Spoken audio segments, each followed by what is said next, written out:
नमस्कार मैत्रिणींनो, रिंकू क्रिएशनमध्ये तुमचे सर्वांचे स्वागत आहे। तर आज मी तुम्हाला कढीपत्त्याची चटणी ही रेसिपी दाखवणार आहे। तर चला, त्यासाठी कोणते कोणते साहित्य लागते हे मी तुम्हाला सांगत आहे। त्यासाठी मी शेंगादाणे, खोबरं, तीळ, लाल मिरची, लसूण, जिरे आणि कढीपत्ता, तर हे सर्व माप मी या छोट्या वाटीने घेतलेले आहेत। सर्व साहित्य हे सारख्याच प्रमाणात घ्यायचे, फक्त तीळ थोडेसे कमी प्रमाणात घ्यायचे, कारण तीळ हे उष्ण असतात। तर चला मैत्रिणींनो, आता आपण हे सर्व पदार्थ मी घेतलेले आहेत। आता हे सर्व पदार्थ आपल्याला भाजून घ्यायचे आहे। तर यामध्ये तीळ, खोबरं, शेंगादाणे, लाल मिरची, कढीपत्ता आणि जिरे आणि लसूण एवढे पदार्थ आपल्याला वापरायचे आहेत। आणि तीळ टाकल्यामुळं ही चटणी अगदी खमंग लागते, त्यामुळं कढीपत्त्याचा उग्र वास हा निघून जातो आणि मुलंसुद्धा ही चटणी आवडीने खातात। तर चला, आता आपण गॅसवर एक कढई ठेवूया आणि या कढईमध्ये आपण हे सर्व जिन्नस भाजून घेणार आहोत। आता सर्वात पहिल्यांदा आपल्याला बारीक गॅसवर तीळ हे भाजून घ्यायचे आहे। तर चला आता मैत्रिणींनो, आपण आता हे तीळ भाजून घेऊया। अगदी बारीक गॅसवर आपल्याला तीळ भाजून घ्यायचे आहे। आता आपले तीळ भाजून होत आले आहे। आता आपण हे तीळ काढून घेतले आहे। आता आपण त्यामध्ये खोबरं भाजून घेऊया।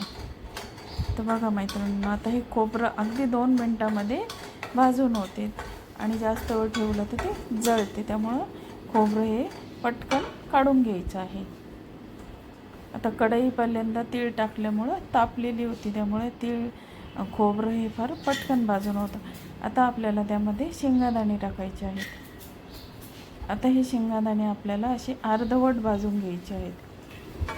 तर बघा मैत्रिणींनो, आता आपण हे शेंगादाणे यामध्ये भाजायला टाकले आहेत। आता हे शेंगादाणे आपल्याला अर्धवट भाजायचे आहेत। आता हे शेंगादाणे आपले अर्धे भाजून होत आले आहे। आता आपण त्यामध्ये कढीपत्ता टाकून घेणार आहोत। कढीपत्ता हा शेंगादाण्याबरोबर भाजला तर तो अगदी खमंग कुरकुरीत असा भाजला जातो आणि त्याचा कलरसुद्धा तसाच राहतो, तो बिलकुलही जळत नाही। त्यामुळे कढीपत्ता हा शेंगादाण्यामध्येच भाजून घ्यायचा। आता शेंगादाणे, कढीपत्ता आपला भाजून होत आला आहे। आता यामध्येच आपल्याला लाल मिरची टाकून घ्यायची आहे आणि 2 मिनटं आपल्याला फक्त ही लाल मिरची परतून घ्यायची आहे।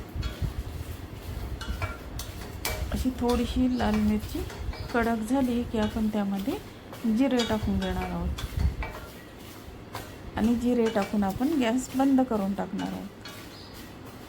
तर बघा मैत्रिणींनो, कढीपत्ता पण आपला अगदी खरपूस असा भाजून झालेला आहे।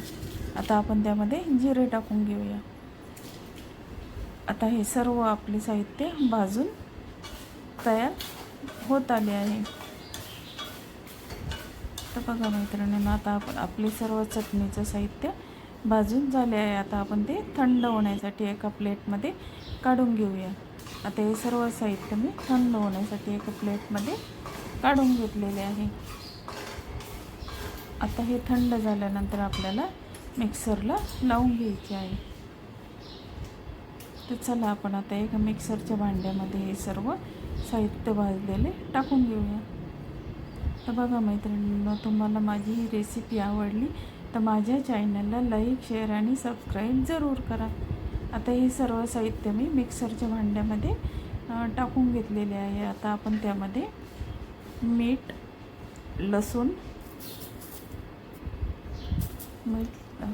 आणि लसूण टाकणार आहोत आणि थोडासा हिंग टाकणार। त्यामध्ये वरून आपल्याला लसूण, मीठ आणि हिंग टाकून घ्यायचं आहे आणि आता आपल्याला ते मिक्सरला लावून घ्यायचे आहे।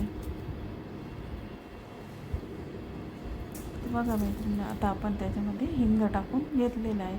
आता ही चटणी आपल्याला थोडीशी जाडसरच ठेवायची आहे, त्यामुळे ही चटणी खायलासुद्धा खूप टेस्टी लागते आणि जर यामधला कडसरपणा निघून जातो। कढीपत्ता हा थोडासा कडवट असतो आणि उग्र वास असतो, त्या तिळामुळे त्याचा हा उग्र वास निघून जातो।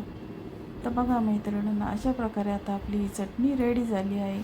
मी आता ती एका बरणीमध्ये स्टोअर करून ठेवलेली आहे. जर ही चटणी कोणी खाल्ली नाही तर आपण ही एक एक चमचा भाजीमध्ये सुद्धा त्याचा वापर करू शकतो. तर बघा मैत्रिणींना, आपली चटणी ही रेडी झाली आहे.